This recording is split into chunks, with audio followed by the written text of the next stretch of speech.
말씀은 누가복음 7장 1절부터 10절까지 말씀입니다. 제가 주는 성경으로 100페이지에 있습니다. 누가복음 7장 1절부터 10절까지입니다.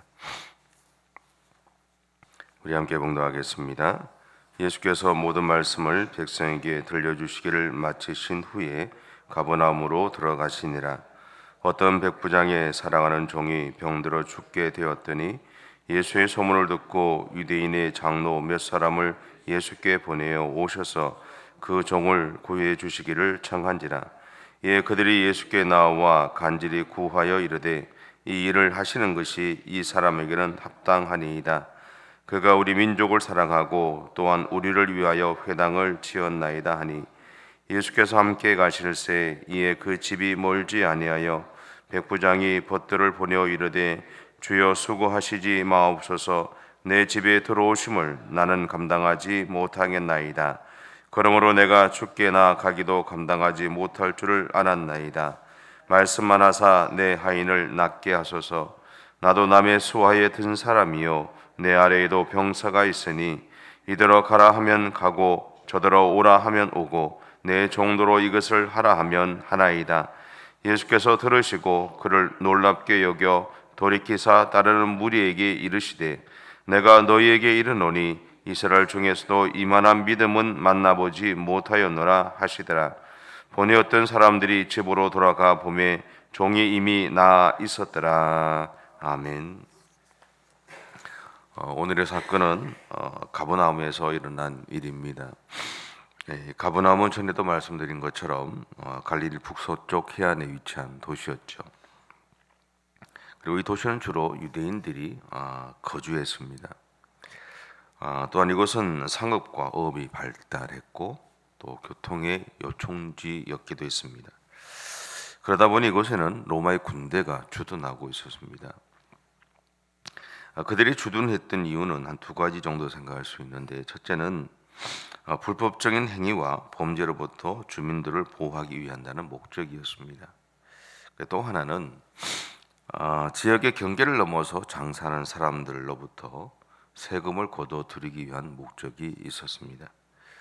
사실은 이 세금을 거두어들이기 위한 목적이 그들의 주된 이유이기도 했죠. 누가복음 12장 24절에 보면 이런 말씀이 있습니다. 너희 보물이 있는 곳에는 너희 마음도 있으리라. 사실은 이 돈이 모이는 곳에 사람들이 모이죠. 똑같은 것 같아요. 백부장은 가버나움에서 중요한 위치를 차지하는 인물이었습니다.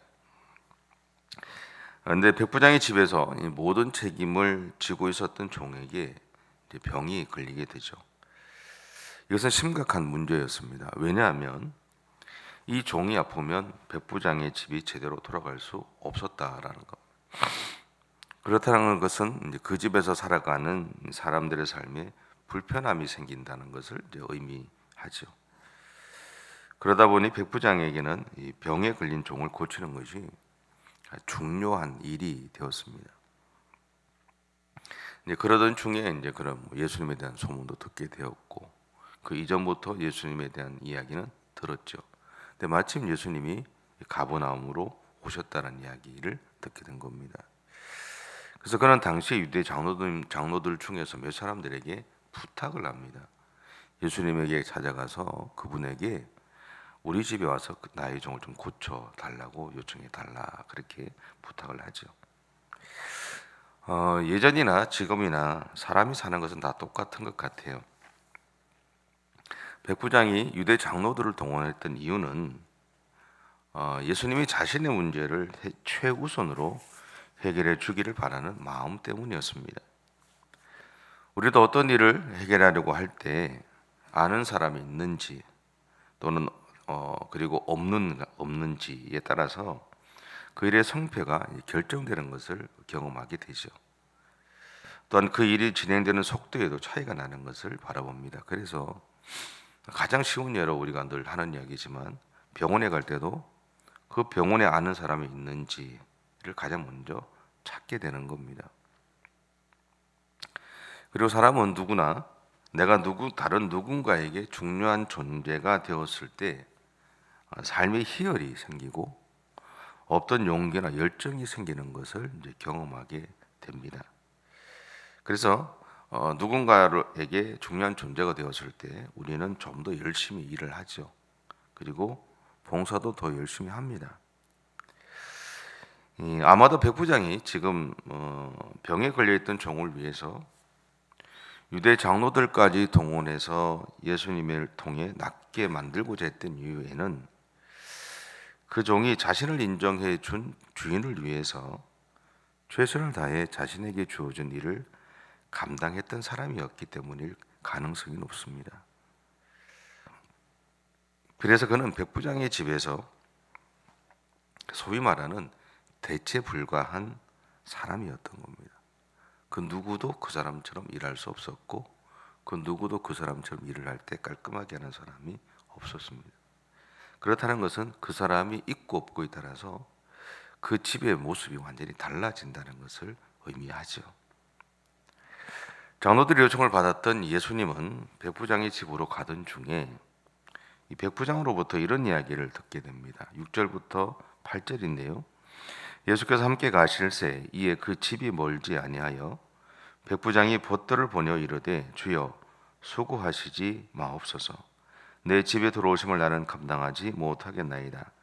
그러므로 내가 주께 나아가지도 감당하지 못할 줄을 알았나이다. 말씀만 하사 내 하인을 낫게 하소서. 나도 남의 수하에 든 사람이요 내 아래에도 병사가 있으니 이대로 가라 하면 가고 저대로 오라 하면 오고 내 종도로 이것을 하라 하면 하나이다.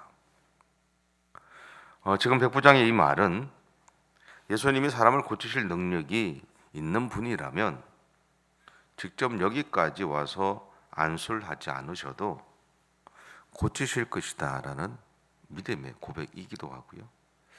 또 하나 자신이 예수님 앞에 설 수 없는 존재, 부족한 존재라는 어떤 그런 의미도 이 안에 포함되어 있죠. 어쨌든 이러한 이 백부장의 고백을 들었던 예수님은 9절에서 이렇게 말씀하십니다. 예수께서 들으시고 그를 놀랍게 여겨 돌이키사 따르는 무리에게 이르시되 내가 너희에게 이르노니 이스라엘 중에서도 이만한 믿음은 만나보지 못하였노라 하시더라. 이스라엘 백성들의 삶과 공동체 속에서 믿음이 좋은 사람이 어찌 없겠습니까? 그런데 아무리 믿음이 좋아도 이 사람처럼 이렇게 행동하는 사람은 이제 거의 없었다라는 그런 고백이기도 하죠. 근데 오늘 본문의 이야기를 보시면 예수님은 백부장의 이 종을 낫게 했다거나 아니면 백부장의 종이 나았다라는 선언을 하시지 않으셨어요. 단지 성경이 증거하는 것은 뭐냐면 백부장에게서 보냄을 받아서 그의 말을 전달했던 사람들이 백부장의 집으로 갔을 때 이미 그 사람이 나아 있었다라는 겁니다. 결국 그 이야기는 백부장의 믿음의 고백을 들으셨던 예수님이 그 고백으로 인해서 그 종을 낫게 하셨다라는 것을 의미하죠. 오늘 백부장이 우리에게 고백했던 예수님에게 고백했던 이 믿음이 지난 주일에도 말씀드린 것처럼 하나님이 지금 우리에게서 찾으시는 믿음입니다. 또는 오늘 백부장의 신앙의 태도가 하나님이 우리에게서 찾으셨던 신앙의 태도요 자세이죠. 어쩌면 이 오늘 본문에 나오는 백부장은 예수님 당시에 있었으니 예수님을 만날 수 있었어요. 근데 사실은 우리는 강제적으로 백부장과 같은 믿음을 고백할 수밖에 없는 상황 속에 있습니다. 왜냐하면 하나님을 우리 직접 대면한 적이 없잖아요. 또 예수님을 직접 대면한 적은 없잖아요. 그러니까 하나님이 있다는 것을 우리가 믿음으로 고백하고 이 백부장처럼 우리의 믿음을 고백하고 그렇게 믿음의 삶을 살 수밖에 없는 상황 속에 우리가 지금 몰려 있다라는 겁니다. 보지 않았기 때문에 믿을 수 없고 만져보지 않았기 때문에 믿음이 없을 수 있지만 하나님이 그럼에도 불구하고 우리에게 요청하시는 뭐냐면 너희가 만지지 못하고 보지 못해도 이 백부장처럼 하나님이 살아계신 것을 믿고 그분 앞에 우리의 문제를 내어놓기를 요청하고 계신다라는 겁니다. 오늘 백부장이 우리에게 보여주는 태도는요, 하나님이 반드시 나의 기도에 응답하신다는 거. 우리 기도하면서도 정말 하나님이 나에게 기도 응답하실까라는 의구심을 갖고 있지만 우리는 어쩔 수 없이 지금 예수님을 만나고 싶어도 예수님 직접 볼 수가 없잖아요. 그렇다는 것은 여러분 마음속에 하나님이 나의 기도에 반드시 응답하신다는 것, 하나님은 나의 삶에 반드시 응답해 주신다는 것을 믿으십시오. 그리고 그 믿음으로 오늘도 여러분에게 주어진 하루의 삶을 그렇게 살아가시길 바랍니다. 그런 여러분을 통해서 하나님은 오늘도 영광을 받아 주실 줄 믿습니다. 기도하겠습니다. 사랑의 주님, 감사합니다. 우리를 사랑하셔서 오늘도 우리의 삶 가운데 역사해 주시는 주님, 때때로 우리에게 소원이 있다면 하나님을 직접 만나는 것이고 예수님을 직접 만나서 만져보기도 하고 또 경험해보기도 하고자 하는 마음이 있음을 고백합니다. 믿음이 없어서가 아니라 확인하고 싶은 마음도 있고 정말로 하나님을 조금 더 경험하고 싶은 마음들이 우리 가운데 있음을 고백합니다. 근데 주님, 그럼에도 불구하고 우리가 직접 하나님을 만나고 예수님을 만날 수는 없지만 분명한 것은 하나님이 살아계시고 오늘도 우리의 삶에 역사해 주시는 나의 아버지가 되심을 믿습니다. 그리고 그 하나님 오늘도 나의 기도에 응답해 주고 계시는 것을 분명히 믿습니다.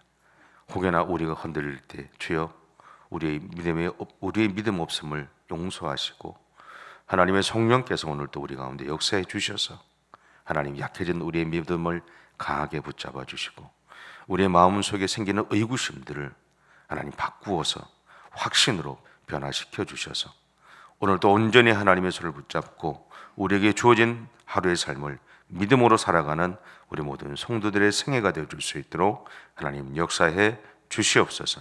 감사드리며 예수님의 이름으로 기도드립니다. 아멘. 하늘에 계신 우리 아버지, 아버지의 이름을 거룩하게 하시며 아버지의 나라가 오게 하시며 아버지의 뜻이 하늘에서와 같이 땅에서도 이루어지게 하소서. 오늘 우리에게 일용할 양식을 주시고 우리가 우리에게 잘못한 사람을 용서하여 준 것 같이 우리 죄를 용서하여 주시고 우리를 시험에 빠지지 않게 하시고 악에서 구하소서. 나라와 권능과 영광이 영원히 아버지의 것입니다. 아멘.